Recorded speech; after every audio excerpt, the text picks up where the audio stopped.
masih banyak masyarakat daerah ini tentunya yang belum terbuka terhadap bekerja di luar negeri. Ini pendekatan seperti apa yang dilakukan? Ya, kalau pengalaman saya begini ya, saya ke kampus, saya ke sekolah jurusan, politeknis, poltekkes.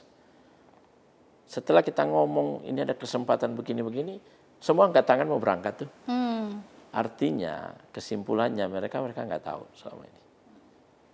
Jadi memang harus ada sosialisasi dari kami, dari Pemda, dari masyarakat, dari tokoh-tokoh masyarakat. Sekaligus kita mensosialisasikan hal-hal yang tidak boleh dilakukan sehingga dia terhindar dari masalah.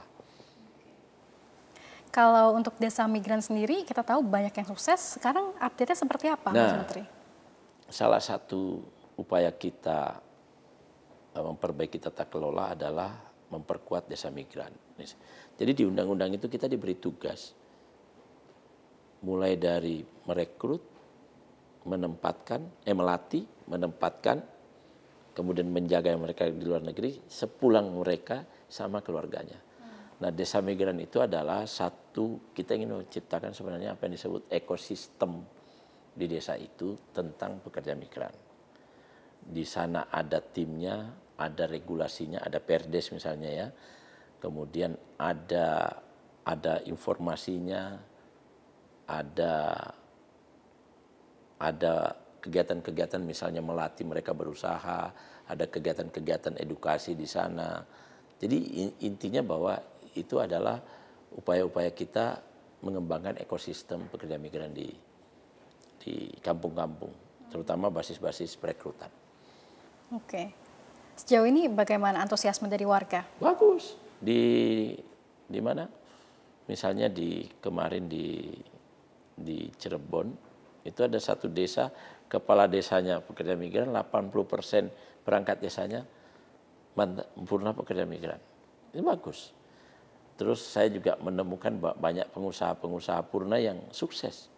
Nah, ini yang kita bina sekarang ini. Ini kita bina.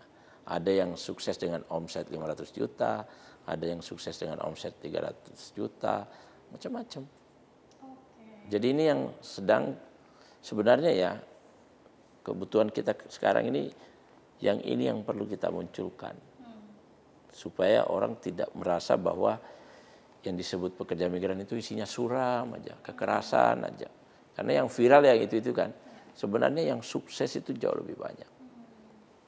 Jadi sebetulnya dari sisi cerita baik ya, cerita baik, cerita sukses, cerita menyenangkan jauh lebih banyak.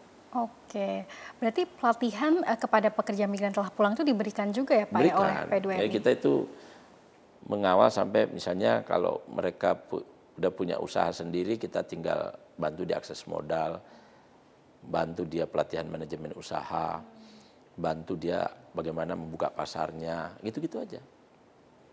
Itu yang kita lakukan. Jadi kita tidak membiarkan mereka begitu saja. Oke. Kemudian ke depan harapan dan rencana Mas Menteri seperti apa dalam menciptakan ekosistem pekerja migran yang lebih manusiawi, kemudian juga berdaya dan memberi dampak jangka panjang bagi perekonomian Indonesia? Kalau bukan harapan yang akan saya lakukan ya. Yang akan saya lakukan, pertama memang tugasnya adalah mencegah semaksimal mungkin jangan sampai pengiriman non prosedural. Karena pengiriman non prosedural ini itulah sumber utama. Data kita menunjukkan 97% yang kena masalah itu yang non prosedural.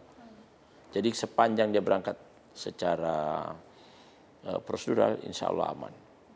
Yang kedua, kami sedang menyiapkan ekosistem pelatihan. Kalau selama ini kan pelatihan itu pencar-pencar ya.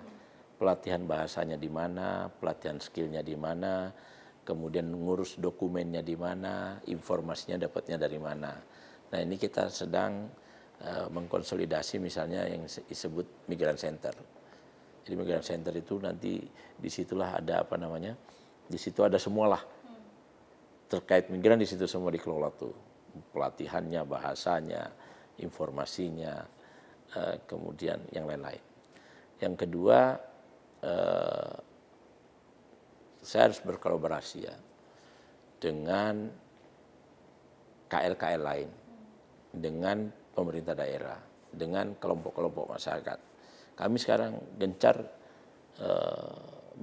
berkolaborasi dengan mereka. Misalnya gini, urusan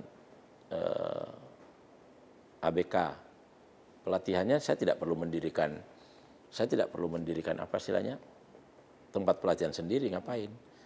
Di perikanan ada, di perhubungan ada, tinggal kita minta space di sana aja. Ya. Jadi misalnya pelatihan perawat, saya tidak perlu buat sekolah sendiri, saya tinggal kerjasama dengan Kementerian Kesehatan, mereka punya balai-balai, mereka punya poltekkes, sebagainya. Itulah yang kita kembangkan jadi satu ekosistem. Di beberapa daerah saya coba mengusulkan bahwa di SMA dan SMK itu ada, bahkan di kampus ada kelas migran untuk ekstrakurikuler.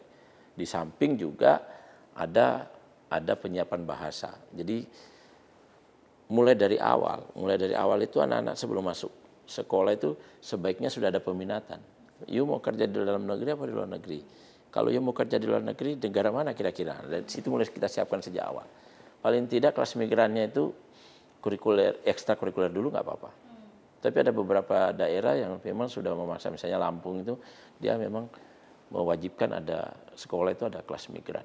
Nah ini kan kayak gini ini harus kita jahit terus ya supaya ekosistem soal pekerja migran ini tumbuh. Oke, mungkin terakhir dari kami, target devisa untuk tahun ini dari pekerja migran Indonesia berapa Pak Menteri? Kalau kami bisa ngirim 400-an ribu berarti kan sekitar 400-an triliun. 400 triliun. Ya, kalau kami bisa ya, tapi ini kan ekonomi lagi slow down ya, dunia ya, slow down dunia, dan kita juga tidak mungkin bisa langsung mengirim begitu banyak karena kita harus karena orang tidak main kirim aja, kita harus latih mereka, butuh waktu kan, harus ada pelatihan bahasa, butuh waktu, harus macam-macam, belum visanya juga tergantung, visa kerja itu kan tergantung mereka, negara mereka. Nah kalau cepat keluarnya alhamdulillah, kalau lama keluarnya repot.